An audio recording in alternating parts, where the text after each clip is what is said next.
Hello বন্ধুরা, আমি ইন্দ্রাণী এটিটির পক্ষ থেকে একটা নতুন ব্লগে তোমাদের সবাইকে স্বাগত জানাই। আজ চলে এসেছি নদিয়া জেলার চাকদার এই জগন্নাথ মন্দিরে।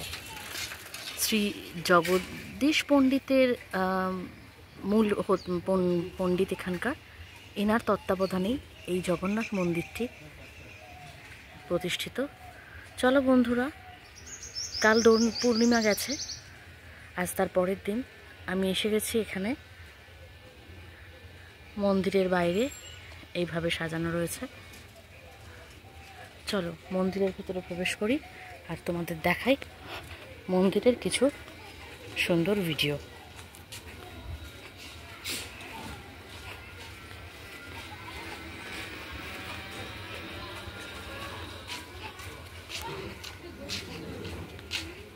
আমরা যখন মন্দিরে প্রবেশ করলাম তখন মন্দিরটা বন্ধ, তাই চলে এলাম পিছন দিকে। এই হচ্ছে এদের রান্নাঘর। দেখো, পুরীর মন্দিরের মতোই এখানেও কিন্তু কাঠের জালে রান্না হয়। এই যে আজকে ভোগের জন্য সমস্ত তো প্রস্তুত করা হয়েছে, আর ভেতরে রান্নাও হচ্ছে। চলো বন্ধুরা, মূল মন্দির খুলে গেছে, দর্শন করো শ্রী শ্রী জগন্নাথ দেবের। এখানে কিন্তু শুধু শ্রী জগন্নাথ দেবেরই বিগ্রহ আমরা দেখতে পাবো, বলভদ্র বা সুভদ্রার কোনো বিগ্রহ কিন্তু এখানে নেই। মন্দিরটিকে আমি তোমাদের ঘুরে দেখাবো। মন্দিরের দেয়ালে সৃষ্টির আদি পর্ব থেকে গীতা বা বেদান্ত থেকে বহু তথ্য তুলে ধরা হয়েছে।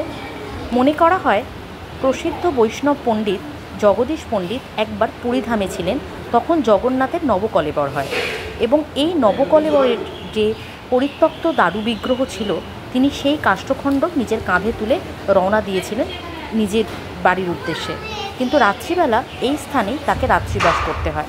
কিন্তু সকালে উঠে আবার যখন তিনি বাড়ির উদ্দেশ্যে রওনা হতে যান, দেখা যায় সেই কাষ্ঠখণ্ড অতীব ভারী, তার পক্ষে এটাকে তুলে নিয়ে যাওয়াই সম্ভব নয়। পরে তিনি স্বপ্নাদেশ পেয়েছিলেন যে শ্রী জগন্নাথ এখানেই প্রতিষ্ঠিত হতে চান, তাই তাকে এখানেই প্রতিষ্ঠা করা হয় এবং জীবনের শেষ দিন পর্যন্ত জগদীশ পণ্ডিত এই মন্দিরেরই সেবায়িত ছিলেন।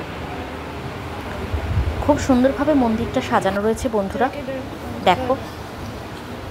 এই মন্দিরটি কৃষ্ণনগরের রাজা কৃষ্ণচন্দ্র প্রতিষ্ঠা করেছিলেন। বর্তমানে এটি গৌড়ীয় মঠের তত্ত্বাবধানে চলে। এই মন্দিরটি এত সুন্দর পরিবেশ, এখানে নিজেদের কিছু দেবত্ব সম্পত্তি রয়েছে, সেখানে ভোগ খাওয়ানোর ব্যবস্থা রয়েছে, নিজস্ব আমবাগান, সবজি ক্ষেত এসবও রয়েছে, যা ভোগের কাজে ব্যবহার হয়ে থাকে। পূজা পার্বণের সময় এই জায়গায় ভোগ খাওয়ানোর বন্দোবস্ত হয়। প্রায় সময় বিভিন্ন উৎসব হয়, প্রচুর মানুষ এখানে আসেন। ইস্কন থেকে বহু মানুষকে আমরাও দেখলাম যারা গাড়ি নিয়ে নিয়ে আসছেন দর্শনের জন্য।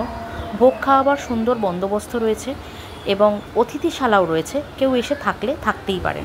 ভোগ খাওয়ানোর যে বন্দোবস্ত রয়েছে তার একটা ছবি আমি তোমাদের সামনে তুলে ধরলাম। দেখো, ভোগের জন্য কি মূল্য লাগবে তা এখানে দেওয়া রয়েছে। স্থানীয় মানুষজনের কাছে শুনলাম যে এখান থেকে কিন্তু রথ বেরোয় না, এখানে স্নানযাত্রা অনুষ্ঠিত হয়, কিন্তু রথযাত্রা এখান থেকে বেরোয় না। বাইরে একটা দোল মঞ্চ রয়েছে, সেখানে সুন্দরভাবে মেলা বসে। এই স্নানযাত্রার সময় প্রচুর মানুষের ভিড় হয়। প্রত্যেক দিন এদের এখান থেকে ইউটিউবে বা ইনস্টাগ্রামের মাধ্যমে আরতি দেখানো হয়, সেই লিঙ্কও আমি তোমাদের সামনে তুলে ধরেছি, যাতে তোমরা চাইলেই দেখতে পাও। আমার তো পরিবেশটা খুবই ভালো লেগেছে, কিন্তু আজকে ভোগ খাওয়ার সৌভাগ্য আমাদের হলো না, কারণ কুপন কাটা নেই বা আগে থেকে টিকিট করা নেই, এসে পৌঁছেছে অনেকটা বেলায়। কিন্তু আমার খুবই ভালো লেগেছে। বাইরে দেখো কি সুন্দর একটা গোয়াল রয়েছে। আমি বললাম না এদের বেশ কিছু দেবত্ব সম্পত্তি রয়েছে, তার মধ্যে এই গোয়ালটাও পড়ে এবং বেশ কিছু গরুও রয়েছে। ভোগের কাজে হয়তো ব্যবহার হয় এই গরুর দুধ বা ঘি, যাই হোক না কেন।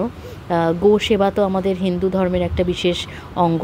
এই দেখো সেই দোলমঞ্চ বলছিলাম, সেই দোলমঞ্চ। এখানে স্নানযাত্রা হয়, স্নানযাত্রার সময় এখানে মেলা বসে প্রচুর মানুষের। আজ এই পর্যন্তই। ভিডিওটি ভালো লাগলে লাইক এবং শেয়ার করে দেবেন, আর আমার চ্যানেলটা সাবস্ক্রাইব করে নেবেন। তৈরি থাকুন অন্য একটি ব্লগের জন্য।